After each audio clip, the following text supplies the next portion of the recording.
Doctor Javier, adelante, puede comenzar.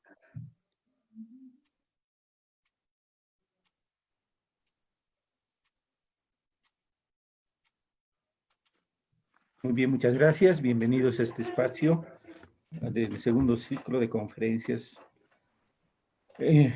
denominado Una mirada interdisciplinaria sobre justicia restaurativa en el sistema penal para adultos.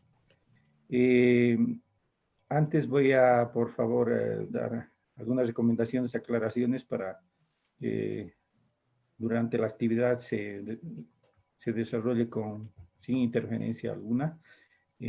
Por tal situación voy a recomendar a todos los participantes que ingresan a la sala que desconecten sus micrófonos y sus cámaras también las desactiven. Pueden hacer llegar sus preguntas a través del chat habilitado para tal efecto y no está permitido, por favor, que compartan pantalla. Esta es opción reservada de los conferencistas y los organizadores. Bueno, dichas estas recomendaciones, voy a iniciar presentando a la doctora Ninosca Ayala y voy a realizar una breve presentación de su actividad laboral y profesional, ¿no?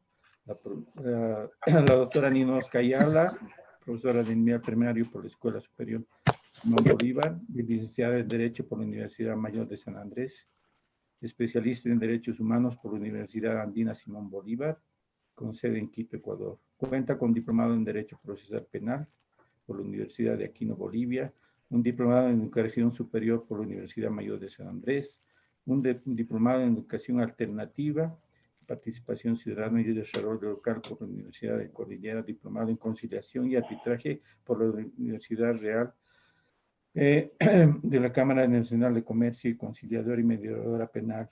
Es consultora y asesora legal en aspectos relacionados a los derechos humanos, en particular en lo que se refiere a los derechos de las personas privadas de libertad, y justicia penal juvenil y justicia restaurativa. Su formación profesional le ha permitido organizar y participar como expositora en el Seminario Internacional Justicia Restaurativa, Avances y Perspectivas en Bolivia, evento promovido por el Ministerio de Justicia y la Dirección de Régimen Penitenciario, Proyecto Mundo Emblelar y Capacitación y Derechos Ciudadanos, realizado en abril del 2013. Además, participa como facilitadora en cursos y talleres de formación e informativos relacionados a los derechos humanos, solicitud de salidas alternativas, derecho penitenciario, tramitación de beneficios penitenciarios, justicia penal juvenil y justicia restaurativa. En lo laboral, ha sido responsable del programa de orientación jurídica y asistencia legal de la Regional La Paz de Capacitación y Derechos Ciudadanos. También ha sido jefa nacional del programa de capacitación jurídica y derechos ciudadanos. También directora legal de clasificaciones de la Dirección General de Régimen Penitenciario. A la fecha se desempeña como jefa nacional del programa de privados de libertad de la institución Capacitación y Derechos Ciudadanos y es parte del equipo de profesionales que se encuentran trabajando en los programas restaurativos con adolescentes con responsabilidad penal. Bueno, dicho todo esto, voy a ceder la palabra a la doctora Ninosca para que inicie su exposición. Adelante, doctora, por favor. Gracias, Javier, por la presentación y nuevamente pues a EJES por organizar este segundo ciclo de conferencias. Me siento muy feliz de estar esta tarde con ustedes y con todos los que nos escuchan para poder generar este espacio para compartir conocimientos y más que todo experiencias, ¿no? No sé si me permiten compartir pantalla, por favor. Puede compartir. La opción no está habilitada. A ver, ¿ahora? ¿Se ve? No. Veamos. Vamos a... Ahora sí. Ya. Comencemos entonces. ¿Cuánto tiempo tengo, Javier? Ahora puede compartir, doctora. ¿Ya Tenemos está? 30 minutos, doctora. Adelante. Ya, perfecto. Yo le voy a indicar el tiempo, no se preocupe. Perfecto. ¿Se ve la diapositiva? No lo tenemos. En la computadora ya está, no sé cómo. Vuélvalo a compartir, por favor. Tal vez.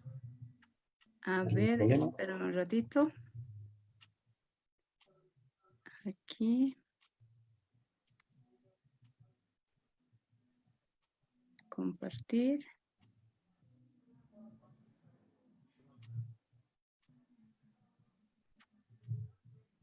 Compartir. ¿Ahora sí? Ahora sí, doctor. Gracias. Ya, gracias.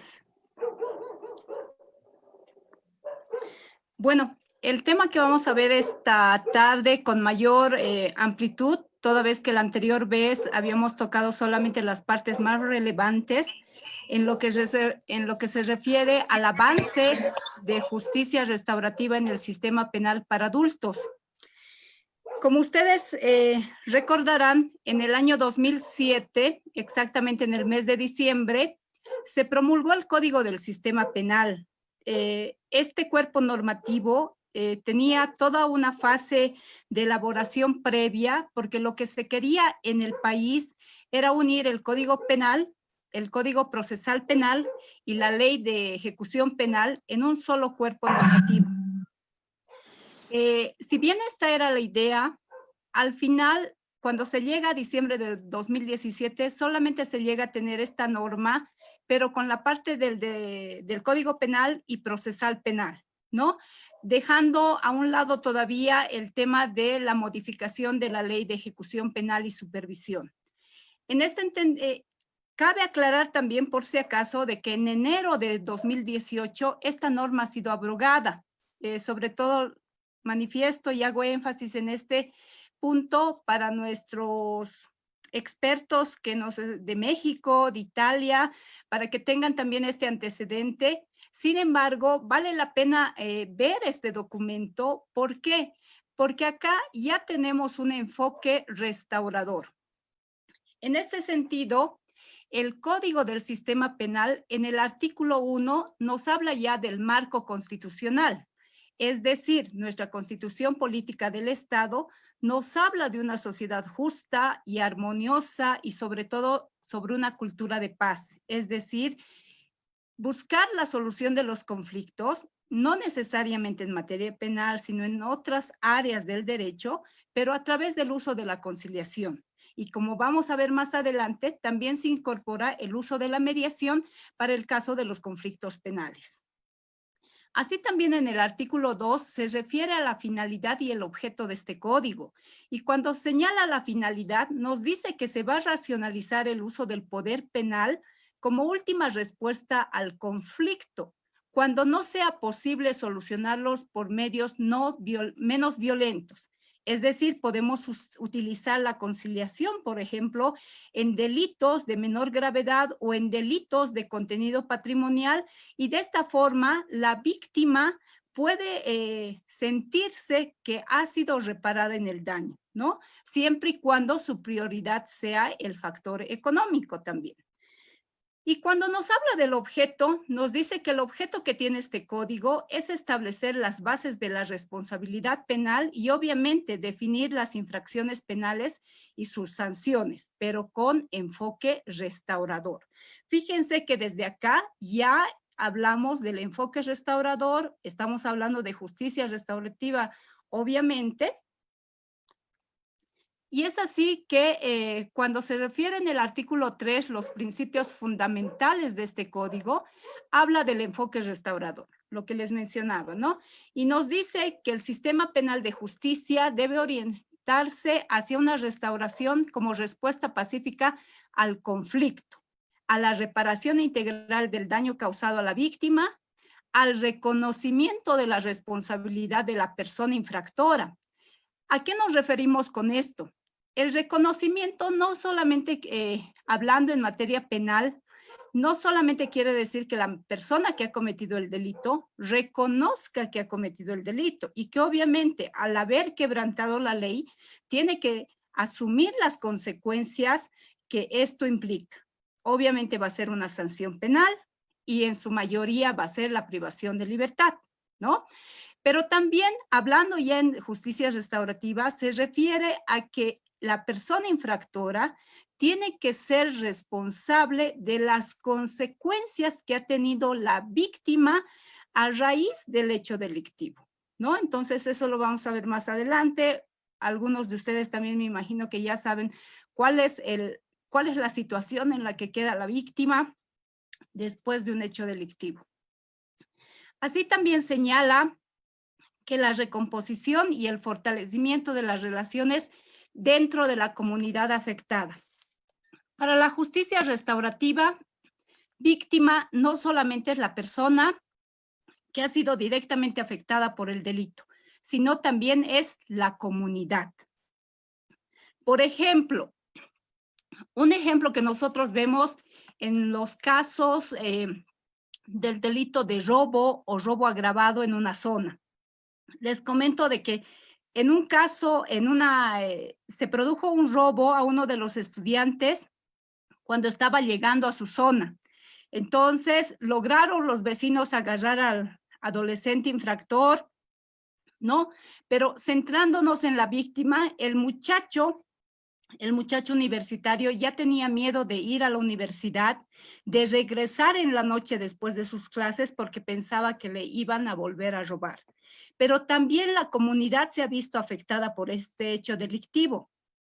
¿Qué queremos decir? De que todos los vecinos que tenían sus hijos, que retornaban tarde después de sus clases, igual se sentían preocupados porque pensaban que la zona ya era insegura, de que cualquier momento los iban a asaltar. A eso nos referimos cuando estamos hablando de que también la comunidad puede ser víctima de un delito. Hablando ya del enfoque restaurador del sistema penal, ¿qué es lo que nos decía este código? De que el sistema de justicia penal tendrá como finalidad principal la solución pacífica del conflicto en la medida de lo posible.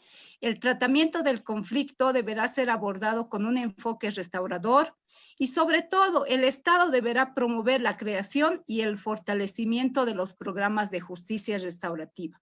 Acá nos está dando el inicio, ¿no? Para poder establecer, y vamos a ver más adelante, quiénes van a estar a cargo de estos programas de justicia restaurativa, ¿no?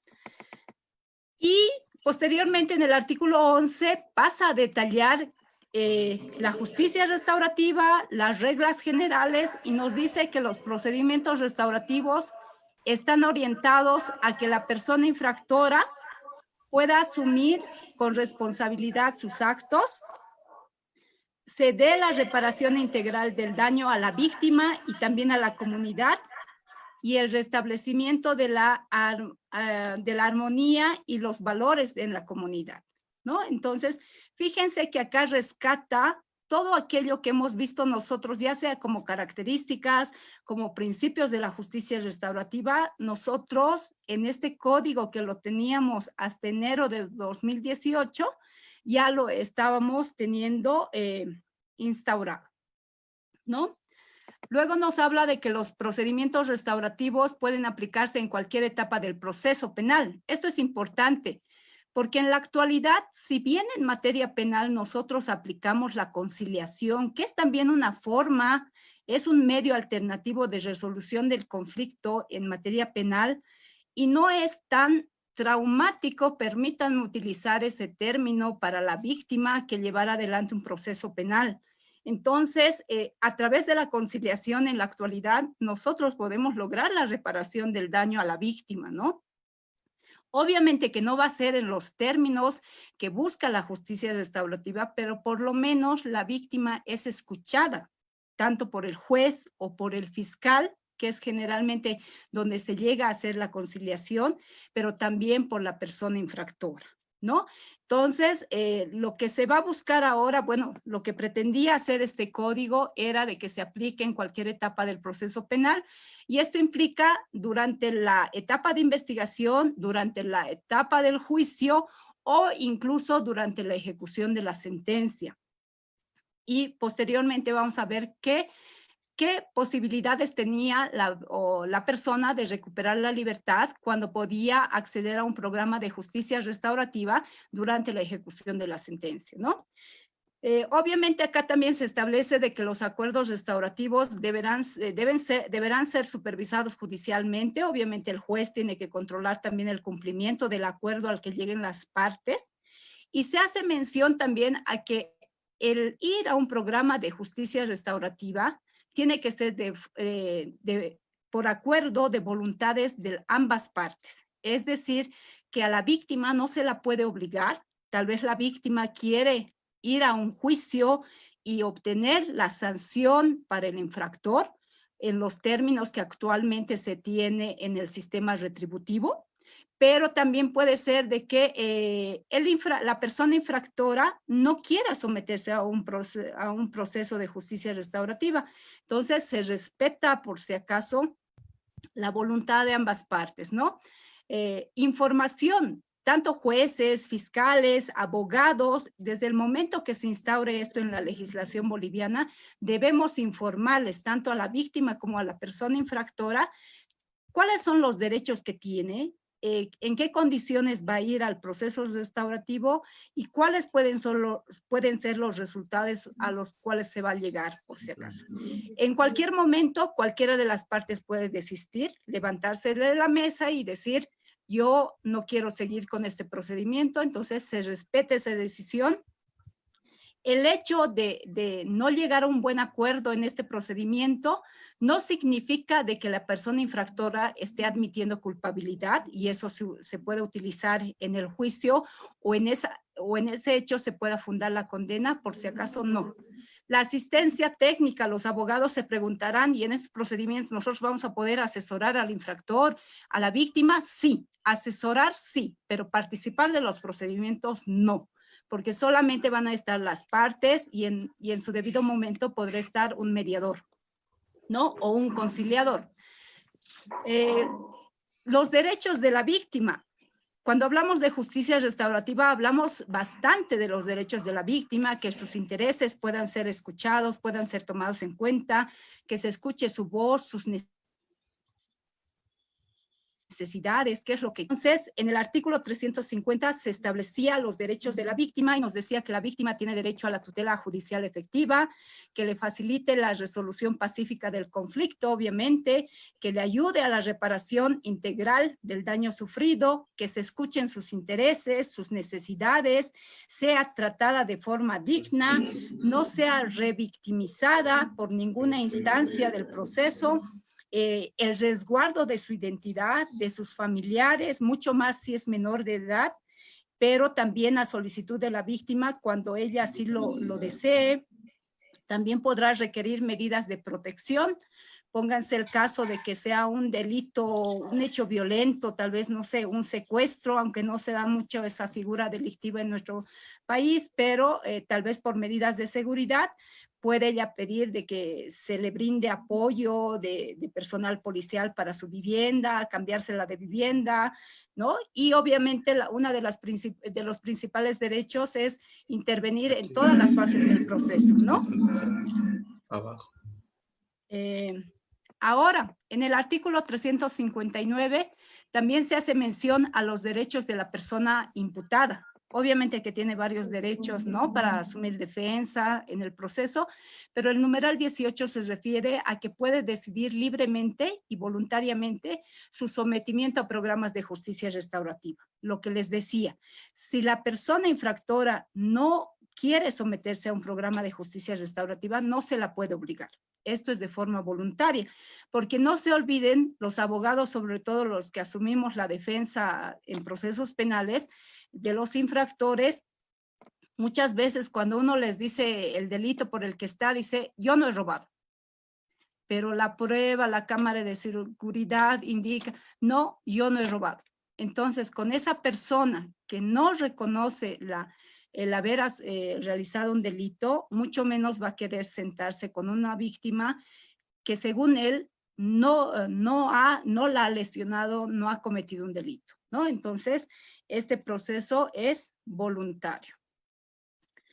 Ya más adelante en el artículo 496 nos habla de la derivación a programas de justicia restaurativa y nos dice que se van a ejecutar estos programas con la finalidad de realizar un abordaje integral de los conflictos, promoviendo la autonomía de la voluntad de las partes, para posibilitar obviamente la reparación del daño causado, una mayor participación y compromiso de la comunidad, también hablando en términos de justicia restaurativa, ¿verdad? Y la procedencia nos dice que va a ser el fiscal quien va a poder prescindir de la acción penal cuando la víctima y la persona imputada se manifiesten de manera voluntaria y hayan llegado a un acuerdo para llegar a un acuerdo, a un programa de justicia restaurativa. ¿Esto qué quiere decir? De que el fiscal ya no va a perseguir el delito, es decir, ya no va a seguir adelante con el proceso penal. ¿Por qué? Porque la persona infractora y la víctima han llegado ya a un acuerdo. Y obviamente este acuerdo va a estar basado principalmente en la reparación integral del daño que se le ha hecho a la víctima, por si acaso, ¿no? Ahora, este procedimiento, ¿cómo va a ser llevado a cabo? Por un equipo profesional multidisciplinario. Y yo creo que acá, en este segundo ciclo de conferencias, están muchos trabajadores sociales, psicólogos, psicólogas, ¿no? Entonces, sociólogos. Obviamente, en la primera conferencia mencionábamos de que el tema de justicia restaurativa no solamente es un tema de abogados, pese a que estamos hablando del sistema penal, sino que también para justicia restaurativa tenemos que tener el apoyo psicológico, tanto para la víctima como para la persona infractora, porque no nos olvidemos que la víctima, aparte de las consecuencias psicológicas que puede tener por el hecho delictivo, el infractor también trae una carga emocional muy fuerte, que puede ser por el contexto en el que vive, puede ser una situación de abandono, puede ser una situación de consumo de drogas, puede ser una situación familiar. Entonces, hay varios aspectos que tienen que también ser tocados para poder tratar de abordar y tener un tratamiento también con la persona infractora, ¿no? Entonces, obviamente que todo este equipo profesional va a trabajar bajo la coordinación y facilitación de un mediador, por si acaso, que tiene que tener las características de imparcialidad, de celeridad en su trabajo y sobre todo de confidencialidad. Los abogados sabemos de que cuando hablamos de conciliación, todo lo que se dice en las sesiones de conciliación son reservadas, ¿no? Nosotros como profesionales no podemos estar comentando casos, decir, mira, Juanito, te cuento que he tenido un caso de conciliación. No, o sea, las cosas que yo he visto en la sesión de conciliación se quedan conmigo. Es más, los apuntes que solemos tomar en las sesiones, al final de la sesión, delante de las partes, se rompen los papeles, solamente se llega a plasmar en el acuerdo todos los puntos que han sido acordados por las partes, y lo mismo va a suceder acá en estas sesiones que se van a tener, por si acaso. Lo necesario se va a remitir al juez, ¿no? Después hablamos de los efectos, cuáles son los efectos que van a tener producido el acuerdo y materializada ya la reparación, como resultado obviamente del procedimiento restaurativo.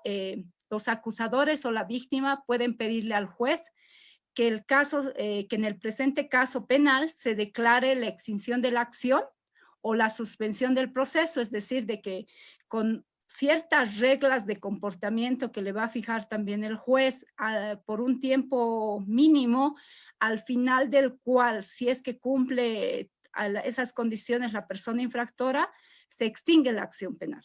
O en su caso puede cesar la sanción si es que ya está en etapa de ejecución penal, es decir, ya está cumpliendo la...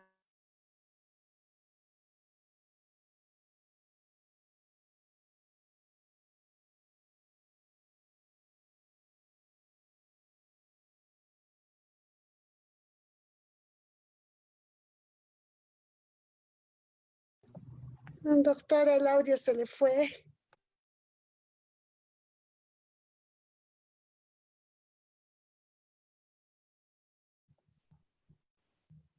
Un momentito, doctora, problemas técnicos, el audio se fue. Del órgano judicial, del Ministerio Público o de organizaciones públicas o privadas sin fines de lucro. Entonces, fíjense de que acá nos están dando pie a que muchas instituciones que en la actualidad trabajamos con la conciliación y hacemos énfasis en el uso de la conciliación en materia penal, una vez que se tenga retomada y aprobada nuevamente esta norma, nosotros podamos habilitar nuestros mediadores y tener estos centros para poder facilitar estos programas de justicia restaurativa. Y obviamente, como instituciones privadas, vamos a tener que realizar el trámite correspondiente de acreditación ante el Ministerio, ¿no?, de Justicia, por si acaso. Entonces, fíjense de que el panorama de ya tener la justicia restaurativa, no solamente en el sistema penal para adolescentes en Bolivia, que ya es una realidad, estamos avanzando ya desde el año 2014, es más, se han hecho pruebas pilotos desde el año 2012, 2013, el 2014 ya tenemos la norma, el Código Niña, Niño y Adolescente, y ahora con este antecedente de este código abrogado que ya nos habla de un enfoque restaurador en el sistema penal para adultos, pues ya tenemos sentadas las bases de poder retomar esta propuesta, tal vez mejorarla. Espero de que entre el público asistente estén egresados de derecho, tal vez titulados que están haciendo su maestría, entonces nos pueden ayudar también a enriquecer este código, esta norma, para que podamos tener un sistema de justicia restaurativa para el sistema de adultos, y por eso también me alegra mucho compartir esta sesión con el doctor Bolaños, que es de México, y nos va a poder comentar cómo van. Ellos están muy adelantados, por cierto, en justicia restaurativa en el sistema penal de adultos. Hace días atrás escuchaba en una conferencia, en un congreso de justicia restaurativa, que ellos tienen la ley de ejecución penal también ya adaptada.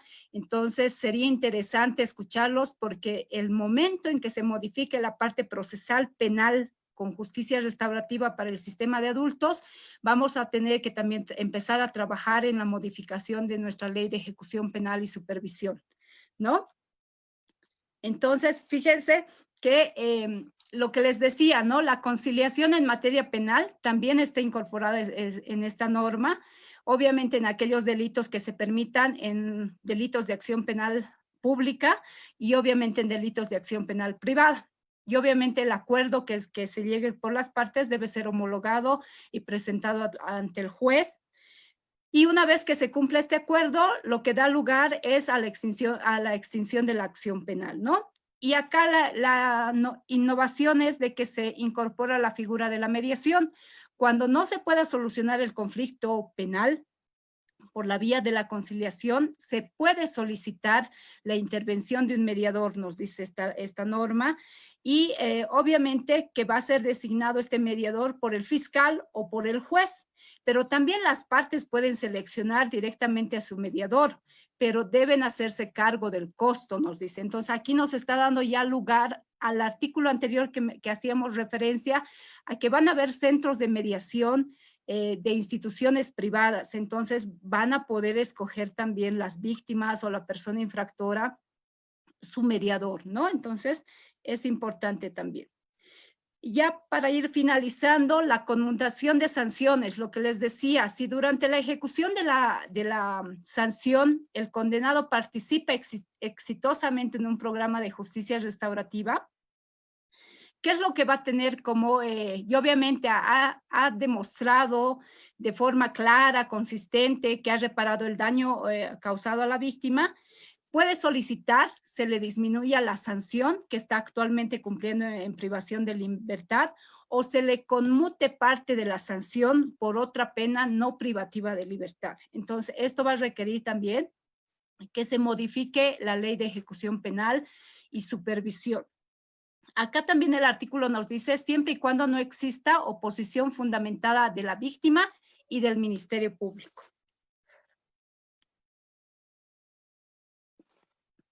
Ya para ir terminando, como el título de estas conferencias es una mirada interdisciplinaria, quiero terminar mi participación puntualizando estos temas, ¿no? Cuando hablamos de la prestación del servicio del área legal, sobre todo para los compañeros abogados, tenemos que especializarnos, por así decirlo, cuando tengamos ya el sistema de justicia restaurativa en el sistema de adultos, cuál debe ser la atención legal para los infractores y también la atención legal para las víctimas. No nos olvidemos, ¿por qué hago esta referencia? Porque en la actualidad, generalmente, a veces la víctima, cuando tiene posibilidades económicas, contrata un profesional abogado que muchas veces la lleva al proceso, la lleva al juicio, pero no le explica los alcances de su participación y los resultados que va a tener de esa participación, porque no se olviden, quien lleva adelante el proceso es el fiscal. Entonces, tú como víctima, si no aportas una prueba idónea, testigos, y estás seguro de que vas a ganar, solamente estás haciendo acompañar al fiscal. Entonces, en esa vía es que les hago esa diferencia, porque a la víctima hay que hablarle con sinceridad y decirle a qué estamos yendo, sobre qué bases y qué tenemos, ¿no? Pero sobre todo, hablando de este enfoque restaurador que ya vamos a tener o que tendremos en el sistema penal, hay que hablarle sobre todo de decirle, tienes la posibilidad de hablar, solicitar qué quieres, qué ha pasado después del hecho delictivo, en qué te has sentido ofendida, qué daños has sufrido y ahora cómo quieres que se te repare ese daño. Porque no nos olvidemos de que las víctimas a veces sí vamos a encontrar víctimas que dicen, este maldito me ha robado, que lo metan en la cárcel 10 años. Vamos a encontrar a esas víctimas. Tú les vas a hablar y les vas a decir, hay la forma de que recupere su cartera. No, yo quiero que lo metan a la cárcel. Totalmente válido, no podemos hacer nada porque ese es el sentir de la víctima, a no ser que llevemos un proceso con ella de sesiones y después, cuando ya esté emocionalmente más tranquila, ya piense, entonces ya pueda querer someterse a un procedimiento restaurativo. Pero hay que respetar qué es lo que quiere. En muchas ocasiones la víctima lo que quiere solamente es garantías. Dice, sí, pero ya no quiero volver a ver que me firme un documento de garantías que ya no se va a aproximar hacia mí. Entonces, perfecto. Y en otras ocasiones nos dice, sí, yo quiero que sí me devuelva el celular. Perfecto, entonces hay que devolverle el celular. Entonces hay que escuchar a la víctima. Cada caso va a ser diferente por si acaso, ¿no? Y como les decía, en la atención legal a infractores, cada caso también va a ser diferente. Vamos a encontrar personas que se divorcian estando en la cárcel. A nosotros nos ha tocado patrocinar, ayudándolo al señor en San Pedro, cuando un día después de ya estar en vías de reparación para reparar el daño a la víctima, un día llegamos y el señor súper deprimido. Y le decimos, ¿qué ha pasado? Me ha llegado esto. Nos muestra su notificación de una demanda de divorcio. Su esposa le estaba pidiendo su divorcio. Entonces el señor ya no quería saber nada, dijo, yo me quedo aquí, yo ya no quiero reparar el daño a la víctima, aquí se acabó mi mundo, más o menos. Entonces ahí es importante el trabajo interdisciplinario, los enfoques, obviamente no solamente del programa de justicia restaurativa, también de los funcionarios del régimen penitenciario, ¿no? Porque ya también esto escapa a la situación de... no se trata del proceso de reparación del daño a la víctima, pero sí implica o sí afecta al estado emocional, ¿no? De la persona. Entonces, la coordinación entre las áreas. A nosotros en la práctica nos ha sucedido de que al abogado el interno le da una versión, ¿no? De cómo está conformada su familia, cuáles son los problemas que tiene y más énfasis en su situación legal, obviamente. Pero cuando hablamos a veces con el psicólogo del centro, el psicólogo tiene otra versión de la familia del mismo interno, ¿no? Del mismo señor. Entonces, nosotros consideramos de que para estos procesos, obviamente sin afectar y sin ser indiscretos en la información que vayamos a conocer, pero sí tenemos que coordinar todo el trabajo que estamos realizando, porque al final todos estamos trabajando en torno a Juan Pérez, ¿no? Entonces, tenemos que coordinar el trabajo. Bueno, por mi parte es eso. No sé si vamos a tener ahora las preguntas o de forma posterior. Muy bien, doctora, y muchas gracias por compartir sus conocimientos y sus experiencias. Vamos a dar paso a unas 5 preguntas y luego las demás las vamos a poder ir respondiendo ya por nuestros espacios tecnológicos en el curso de la semana, puesto que tenemos ahora 3 exposiciones más, 2 exposiciones más. Yo rogaría a los participantes, por favor, ¿quiénes podrían hacer las preguntas en este momento? Acá tenemos Yara Zaire, que quiere hacer una consulta. Adelante, Yara, pues, estoy viendo su mensaje. Adelante, por favor.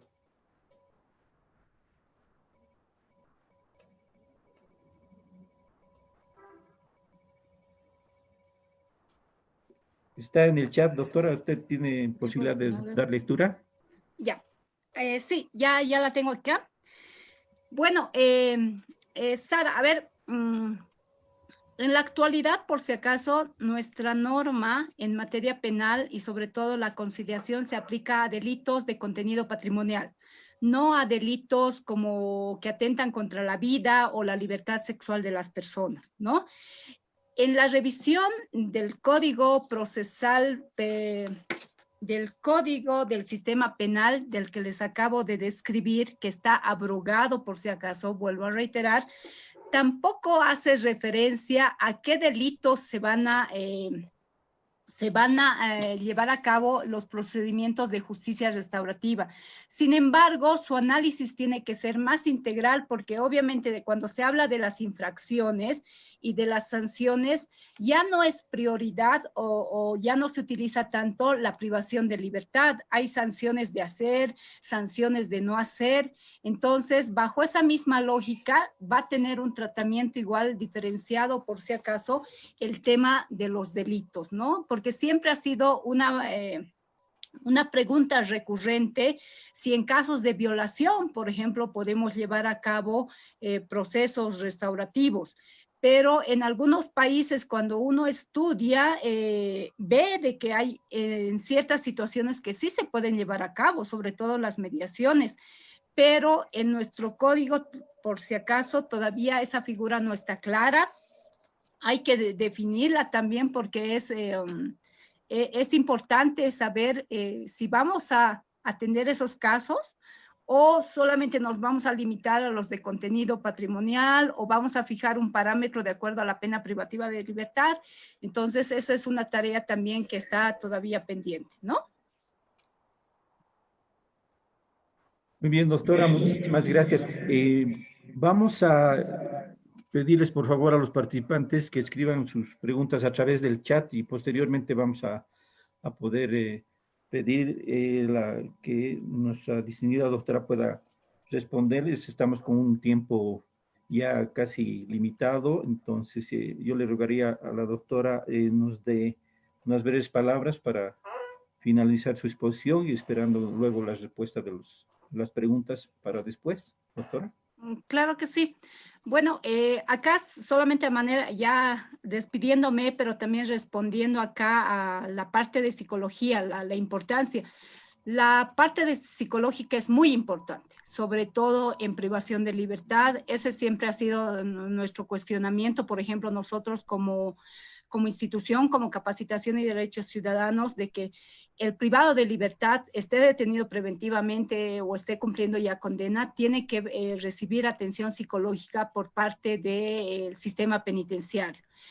Y otro va a ser el tipo de abordaje cuando se habla de justicia restaurativa, por si acaso. No son los mismos tratamientos, por si acaso. No es que el psicólogo del programa de justicia restaurativa va a ir a suplir las funciones del psicólogo del sistema penitenciario. No se malinterprete eso, ¿no?